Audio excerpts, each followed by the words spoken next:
Nos metemos en un tema también clave, decisivo para los próximos días, y es lo que va a sufrir Bolivia en las próximas 48 horas. Sí, dijimos sufrir, es un poco un lapsus, pero es un poco una realidad, y es que es difícil que no sea tortuoso el proceso que se abre a partir de estas elecciones, porque ahora te voy a contar cuáles son los favoritos, pero después nos vamos a poner a analizar lo verdaderamente importante, y es que más allá de quién gane la presidencia, es el país que le va a tocar gobernar, porque va a ser un país muy difícil y vas a ver datos que son impresionantes. Pero nos vamos a meter con la última encuesta. Hay varias encuestas dando vueltas. Tomamos una que es más o menos representativa de números que se están viendo en las últimas semanas.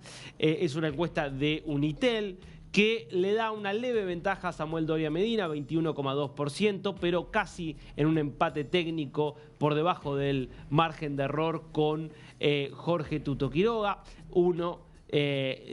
Samuel Doria Medina, más tirando hacia el centro, varias veces candidato a presidente, fue ministro de Planificación en los años 90. Empresario, bastante acaudalado. Tuto Quiroga, político de toda la vida, bien en la derecha más dura. Fue vicepresidente de Hugo Banzer y llegó a la presidencia tras la renuncia por enfermedad de Banzer. Estuvo menos de un año justamente completando ese mandato, y desde entonces siempre de la oposición más radical a los distintos gobiernos de Evo Morales y del propio Luis Arce. Después, ¿quiénes aparecen? Bueno, los ves allí, a Rodrigo Paz Pereira, a Manfred Reyes Villa, Andrónico Rodríguez. Fíjate vos, dentro del espacio oficialista, recién con apenas 5% aparece Andrónico, y después, bueno, tenés también a Eduardo del Castillo, que es el ex ministro del Interior, de gobierno, perdón, de Luis Arce, que es el candidato oficialista, con apenas 1,5%. Estos datos ya nos hablan del desencanto que hay con el oficialismo, y más allá de que, si estos fueran los resultados, habría un balotaje entre Doria Medina y Quiroga, con resultado incierto, aunque uno podría pensar que quizás por su perfil más centrista, Doria Medina podría tener alguna ventaja más en un balotaje donde le resultaría quizás más sencillo acceder al voto de aquellos que no lo tienen como preferencia, pero obviamente será un escenario abierto. Lo cierto es que estos números, y sobre todo los números tan bajos que muestran los candidatos oficialistas, son resultado directo del estado actual de la economía boliviana.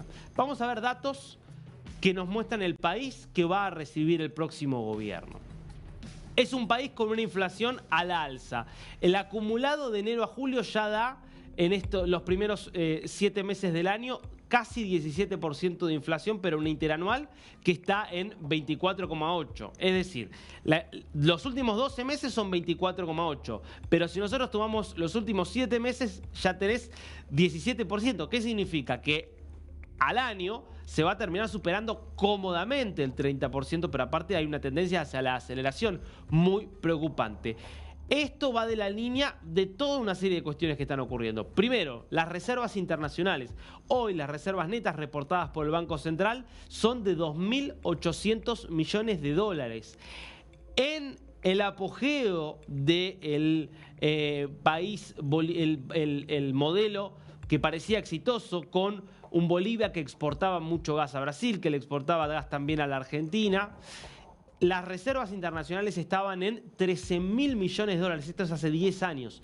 Desde ese momento cayeron casi 80% las reservas internacionales, y hay muchas dudas de cuál es la liquidez de esas reservas netas que reporta hoy el Banco Central. Pero esto va de la mano directamente con que el modelo económico boliviano, que para muchos era casi un milagro, para otros no era tan milagroso, básicamente era un modelo que se basaba en aprovechar la explotación de los yacimientos de gas. Yacimientos de gas que, en un contexto de suba de los precios de los commodities, incluido el gas natural, de crecimiento de las economías de los países vecinos a Brasil, que los volvían demandantes de ese gas, sobre todo en el caso de Brasil, bueno, eso le permitió a Bolivia vender mucho gas, recibir muchos dólares. Con esos dólares, una parte se las apropió el gobierno. Con esas apropiaciones que hizo el Estado, se pudo repartir y hacer algunas obras, y eso generó obviamente una expansión económica. Ahora, hoy, como no hubo inversión en otros yacimientos gasíferos, está agotada la producción de gas en Bolivia, no hay exportaciones y no hay perspectivas de una vía alternativa para acceder a divisas. Por eso es tan delicado. Ahora vos fíjate lo que está pasando ante la falta de dólares. Vos ya hoy tenés una brecha cambiaria del 95%, es decir, el dólar paralelo está casi al doble que el dólar oficial, síntoma de una economía que está rota. Las restricciones al movimiento bancario con dólares son generalizadas. A muchas personas, si quieren sacar dólares, les permiten sacar, si es por números altos, solamente en bolivianos. Lo mismo pasa para cualquiera que quiera acceder a dólares, que se volvió casi imposible. Y esto se suma al desabastecimiento con el cual desde hace meses se han tenido que acostumbrar los bolivianos, que tienen que hacer largas filas para cargar combustible, largas filas a veces para comprar insumos básicos porque no hay, las restricciones que empiezan a registrarse en muchos comercios de distintos puntos del país.